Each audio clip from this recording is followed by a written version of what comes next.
The finale of Season 6 is the longest episode of the entire series thus far, and yet surprisingly, no White Walkers appeared in it, nor did we see the arrival of Lady Stoneheart. Then again, I've been waiting to see more of those two parties since Series 4 began, so I guess I'll stop keeping my hopes up as always. Instead, the show pretty much sets up the stage for Season 7 by eliminating all of the other irritating little characters that could prevent the progression of the storyline of those in the north. Not even that, loads of characters kicked the bucket that I really didn't quite expect either, and yet here we are, coming to the closure of the story. That's really sad, dude. I know we've still got 2 more seasons to come, I think, but then that'll be it. Game of Thrones, finished.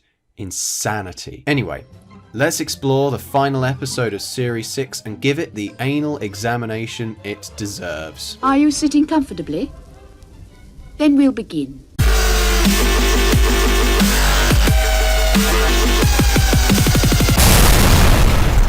The amount of times I've seen Cersei standing by her window looking at that damn sept this season have now finally paid off. It was starting to irritate me that this kind of shot had been recycled so many times now, but it serves a fantastic purpose. I loved how the shot presents itself almost like we are looking down the barrel of a gun, the sept being the target and Cersei being the gun itself. She even looks like she's wearing this leather type armor that just shows that not all is rosy and cheery with Cersei on this particular day. My only qualm with this section is this awful piece of music that's heard over the top of the entire scene. Now I know that Game of Thrones has had guest bands and musicians in to write tracks for specific moments in the series, but this song is actually written by the man who wrote the score for the entire series, which confused me when I found this out because it seems so out of place in this segment of the show. I would be very happy with just removing it entirely in exchange for a bit more dialogue, because most of it seems like a music video to this extremely unfitting song. The Reigns of Castamere would have been a more fitting track, even if it is slightly overused and we hear its melody later on in the piece. It's most awkward when Pycelle dismisses his prostitute. You got my money?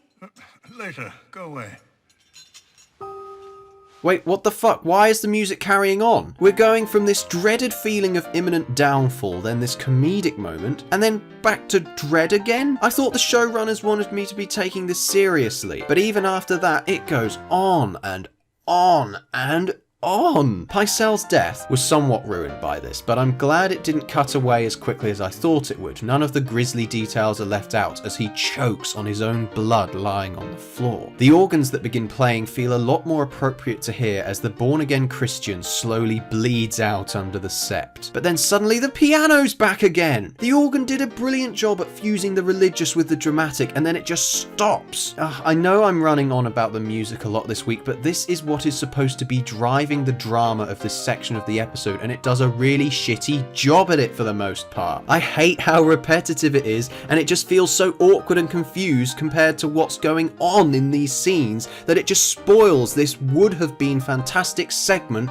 in King's Landing. It's shot beautifully as always though, and the events that are displayed work very well to the story's advantage. I wasn't expecting 2 things. Firstly, that so many central characters were just killed in an instant. Any future for the Tyrell family is gone. The Faith Militant wiped out in one swift stroke, Cersei's uncle and cousin burned to cinders. Secondly, I was expecting more of the city to be destroyed. Beg your pardon for me not doing enough research into the lore of this story, but I thought the wildfire was placed specifically so the entire city would go up in flames.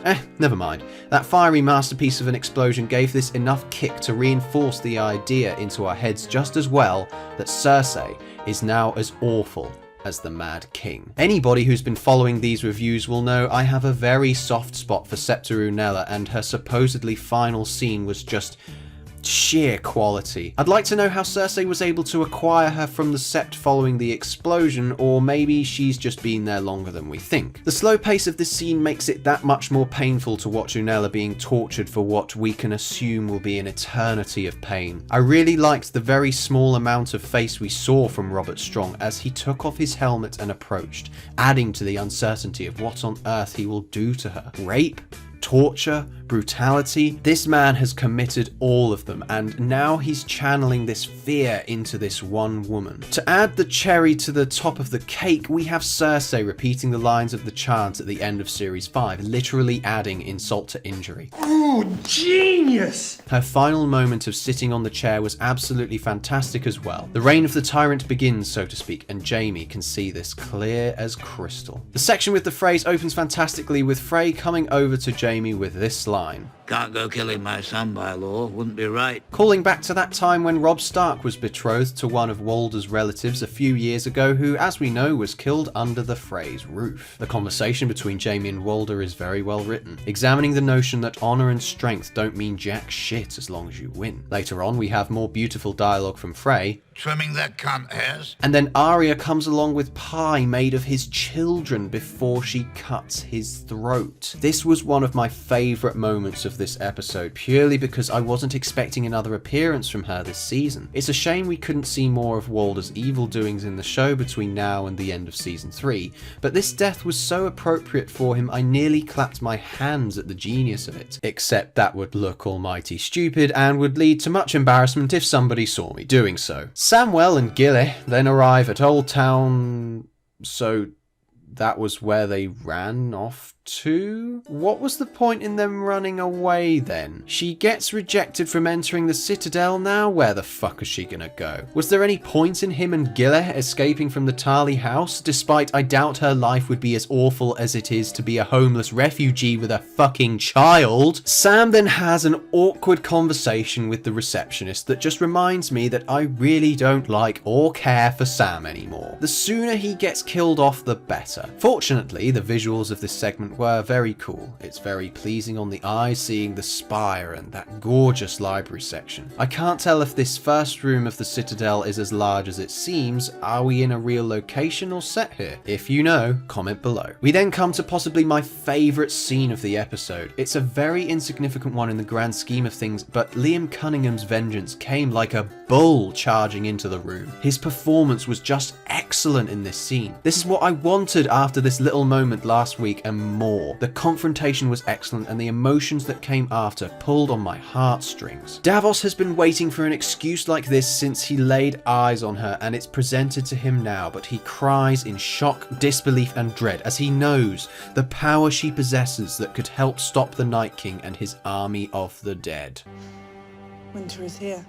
About bloody time! So Littlefinger reveals his true plans for himself, and I don't know, it just seems too optimistic for me. I liked the idea that he was just this agent of chaos without a motive aside from his love for Catelyn Tully, but now it just seems a bit pointless because he's not going to get his way with the clash of ice and fire that's going to come in the next few seasons. I like the character, but this glimpse at why he behaves the way he does just ruins the mystery and impetuous nature of his character. Moving back to the south, now I understand the relevance of the little piece of paper with a flower on it. I thought it didn't mean anything at first, but had that little event not happened, Olenna would not be helping the Dornish women at this point. Speaking of, what the fuck have Alaria and her sand snakes been doing since episode 1? We haven't seen these bitches since then, and by the looks of things, they've just been sitting on their asses because, oh yeah, there's basically no plot interesting enough for them to be a part of. On a more positive note, the Queen of Thorns is once again fantastic in this scene. What is your name again? Barbara? You look like an angry little boy. Don't presume to tell me what I need. What she lacks in diplomacy, she Do makes... shut up, dear. Anything from you? No. Good. Justice. Daenerys then dumps her boyfriend, and Jesus, how much fucking wine do the people of Meereen drink? It's fucking everywhere. It might as well be pouring out of their ears. The man himself does have a very touching scene with Daenerys. The dialogue they share is intriguing and brilliantly written considering the big invasion of Westeros that's to come. And the rightful return of the Queen's hand badge was just so adorable. I'm so happy that this became a thing. It was a very touching moment. So Bran has this little sight of who exactly Jon Snow's mother is, And, well, we all saw this coming, didn't we? I'm happy the idea has been passed forward now for us to feel proud of ourselves for getting it right, and I can't really contribute much because of how much has already been discussed on the matter. I was happy with the delivery of this plot twist though. It built itself up nicely and gave out all the information we needed. Clearly the father is of Targaryen descent, considering she says that Robert must never know. I'm a bit sad Benjen didn't have more to say or do in this series, but I'm sure we'll see him again on some battlefield against the hordes of the dead later on. I have a couple of things to say on that little northern meeting we see close to the end of the episode. Firstly, that speech from young Lady Mormont was fantastic as always, and I didn't know this until just now, but Lord Glover, yep, this guy, was Percy and Captain Darling in Blackadder.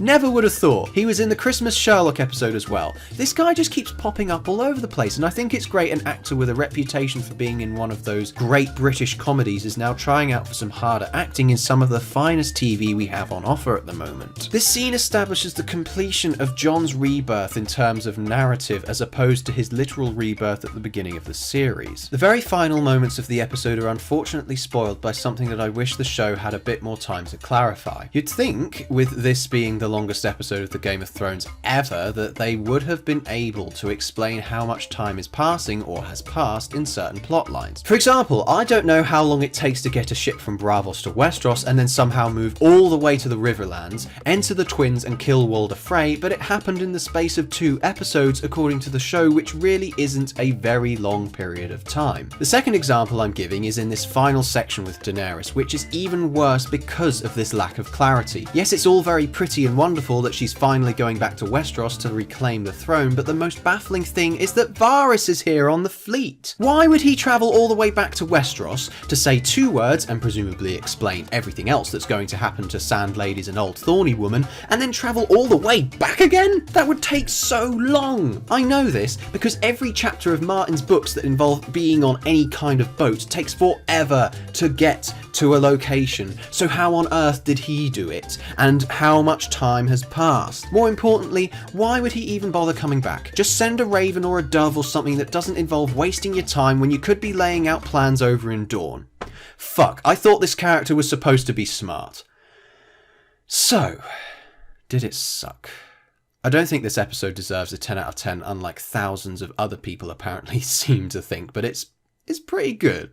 It's pretty good. I think, and I'm hoping, we're pretty much finished with the unnecessary and transitional parts of the story, so we can finally knock down the wall or something drastic so the White Walkers can finally be at the forefront of the plot. This episode has set a lot of things in motion, even if it was rather irritating at times. I'm sorry this is so overdue. Harry Potter took up a lot of my time, but that's done now, and so is this, so I can get on with other things. I'm not sure if I'll be reviewing Series 7 or not. I know these videos certainly aren't as popular as the other content I make, so if you want to see these reviews again next year, you'll probably have to bribe me or something. Anyway, here are the outtakes. Thanks for watching. Oh, that fucking cat. Oh. The reign of the tyrant begins, so to speak, and Jaime can sear this. Sear? Or did he burn her? The section with the phrase opens fantastically. The section with the phrase opens fantastically with Frey coming over to Jaime with this line. When will my throat ever sort itself out? Probably never. The man himself does have a very touching scene with Daenerys. The dialogue they share is very intriguing and brilliantly written. Brienne of Tarth. We haven't seen her either. Where the fuck has she been? I'm a sad Benjen. Right, I'm gonna put